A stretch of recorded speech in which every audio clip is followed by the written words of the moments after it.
I believe everyone can afford it, even if they think they can't. They can afford it, even if they think they can't. All right? One last thing under that is Cutco is definitely a better gift than whatever they were going to buy anyways. And guys, they're already going to buy it. People promote the Realtor program all the time, saying that the customers are already going to buy gifts, and they buy them over and over again, and they give them away, and so it's residual. And I'm sitting here like, yeah, so are customers. They buy gifts every year. They're going to buy them anyways, and it's residual. Start selling them. It's really simple. All right? Number 4 is the point I want to talk about the most. Okay? Number 4 is become a master questioner. The main purpose of this talk is to teach you how to make demos close themselves by asking amazing questions. Questions sell.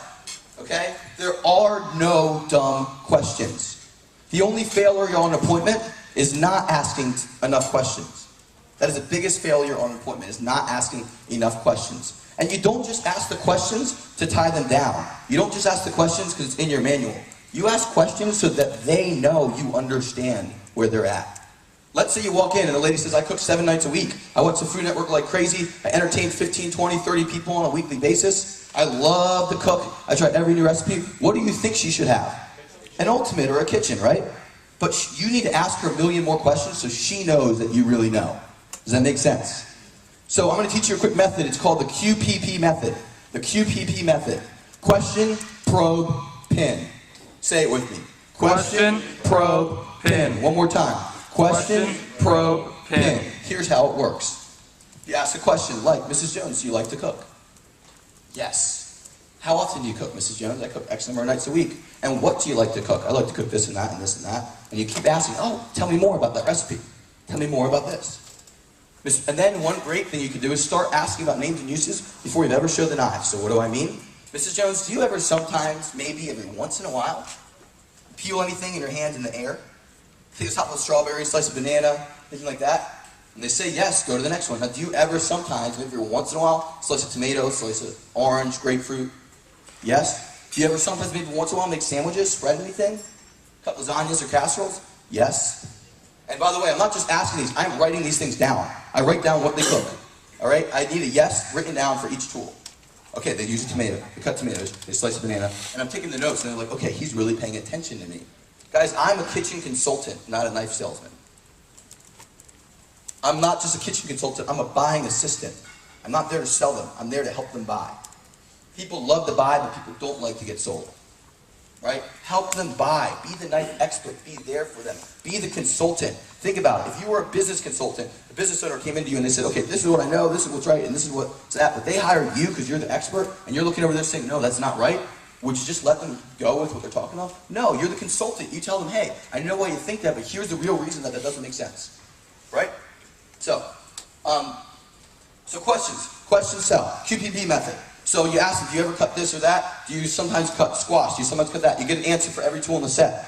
Then here's the pin. You ready? That was probing. Here's pinning. So Mrs. Jones, would you say that if you were going to replace your set of knives, you would need a set that has tools that cover all those jobs? Yes? Score. Pin. You guys like that? So you ask a question, you probe deeper, question, you pin. Mrs. Jones, would you say you do need a set of, if you were replacing your knives, you'd want a set of knives that can do all, with all the tools to do all those jobs that you just named? Yes? Pinned. Another great point with this QPP method, I'll let you guys finish writing that. So when you ask them something like, how many nights a week can you cook, can you describe some of your weekly meals? What issues do you have in your kitchen? Guys, the best closers prepare their questions ahead of time. Write your questions down before you ever go in the demo. So what I would mean by that, on your way back tonight, whether you're flying, whether you're driving, wherever you could be, not while you're driving, but sometime in the next 48 hours, sit down and write a list of the most ridiculous questions you can come up with. If you give me your email, I'll send you some. I'm going to give you 5 of them today. So, questions sell. Another point in this is who's ever had a customer, I bet you every rep in this room makes this mistake because I'm guilty of it too. You're talking about, let's say, a Hardy slicer, and you're like, you know, we try to cut squash, and they're like, oh my God, I tried to cut a squash the other day, and they start telling you a story, and you tune them out, and you're like, okay, yeah, cool. That's why you need this knife, and you go back to your demo. Right? Who's ever done that? Say aye. Aye. That is a perfect time to pin the customer. They just gave you the perfect opportunity to finish that sale. Dive in deep. Probe deeper. When they start telling a story, probe deeper. So, you were cutting a squash, and what happened? Oh, my knife wouldn't go through it. It felt like it was going to bend. It's like, have you ever had that problem before? Yeah, every time I try to cut a squash, this and that, this. I just want to get them to talk and talk and talk about that problem. The more they talk, if they talk for an hour, perfect. Mr. Jones, how does it feel when your knives don't cut? Is it frustrating when they don't cut? Are there other things that you cut easily? Yeah, my tomato knife works great. Well, does it make sense to have tools that work really well some days, but really bad other days? This shows it's like playing golf and having a $200 putter and a $2 driver.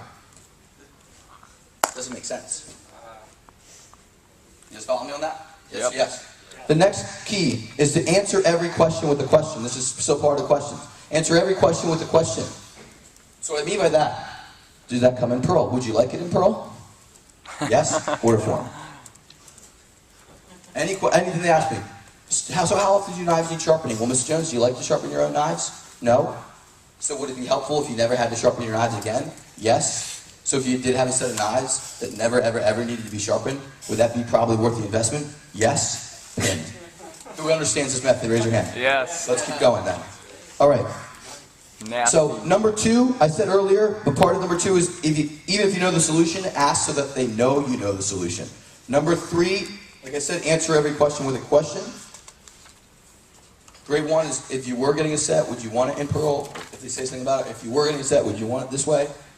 Does that come with the table knives? Would you want a set that comes with table knives if you were getting a set?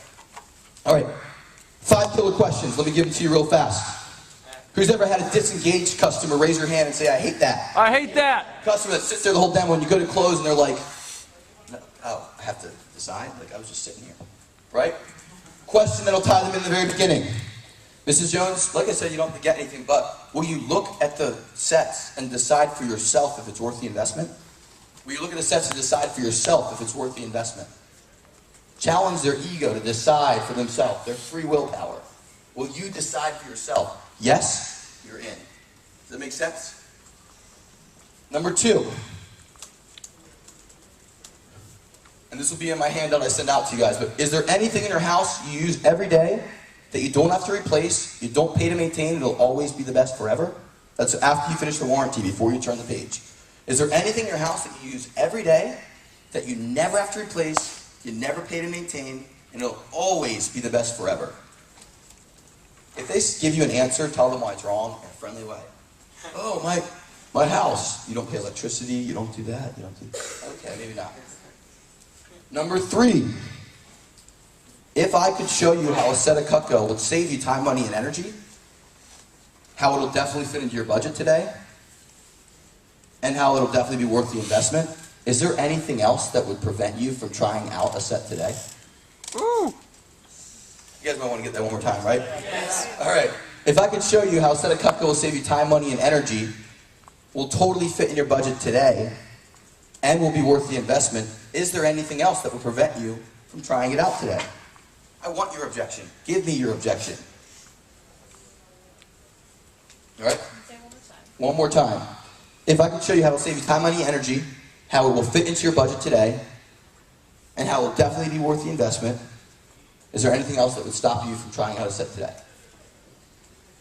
Where do you say that? Somewhere towards the beginning of your appointment. I would say after you built some rapport before you get too deep. So you can gauge that. Number 4 is what I call the gauging question. Who's ever went through the whole appointment, everything's going great, you think they're totally tied in, you go to quote the price and they're like, what? $1,000? Who's ever had that? Raise your hand and say, that stinks. That stinks. All right. The way to fix that is the gauging question. How much do you think a tool like that is worth? How much do you think a tool like that costs? Cut the penny. Yeah, Mr. Jones, the only thing is these shears are really expensive. How much do you think something like this costs? If they give you a number like 300, you can go right into closing on a homemaker. You can. If they give you a number like 25, you've got to build a lot more value if you expect to close that demo. But guys, the best closers, they never waste a sales call. Never. They never waste a sales call. Every appointment is an opportunity to sell. Because the biggest buying signal a customer can ever give you is an appointment. If you're a closer, sit down with me and I challenge you not to buy knives. Right? The best buying signal is an appointment. The second best buying signal, or even better, is an appointment at an unusual hour. Okay? So, the last point with this, so how much do you think something that costs? The last question on this is why don't you give it a try? When you go to ask Mrs. Jones, based off my professional recommendation, the fact you say you cook this, that, and this, basically you're using all the questions to sell them at the end. Okay, you ask them a million probing questions. So far, they're already closed. Does that make sense? So, number 5 is, Mr. Jones, based off all that, why don't you give it a try? The last part of asking killer questions, the last key, is to turn objections into objectives. Turn objections into objectives. So let's say they say, too many knives. Mrs. Jones, I totally understand that you feel there's too many knives. So would you say our objective is to find you something that does all the jobs you said you do, but with less tools? Yes? Perfect. Here's our galley set. Too expensive. So Mrs. Jones, our objective is to help find you something that still does all those jobs, but is a little bit lower on the budget? Yes? Pin down. You guys get what I'm saying? Yeah. The last thing I want to leave with is you don't have to solve every objection. You just have to sell your points of difference. Let me give you one last example because I know I'm out of time. The husband doesn't like the handles. Anyone ever had that? Raise your hand and say, what the heck? What the heck? Yeah, what the heck? One more time. Say what the heck. Come on. What the heck? All right. The husband doesn't like the handles. Well, Ms. Jones, I understand if you feel that way. They are on display at the Smithsonian. But if I could show you why that doesn't matter, and why you'd still love to get a set of Cutco, is that something you wanted to look at? Or if I could show you why it doesn't matter at all, would you consider trying a set today? Yes. No matter what they say, I'm going to ask a question. If I could show you why that doesn't matter, would you get a set today? Yes. All right? And other than that, the last thing I want to leave you with is, guys, you either made the sale or you didn't. You either made the sale or you didn't. You are a closer, and if you master the art of asking perfect questions, all of your demos will close themselves. Thank you guys very much.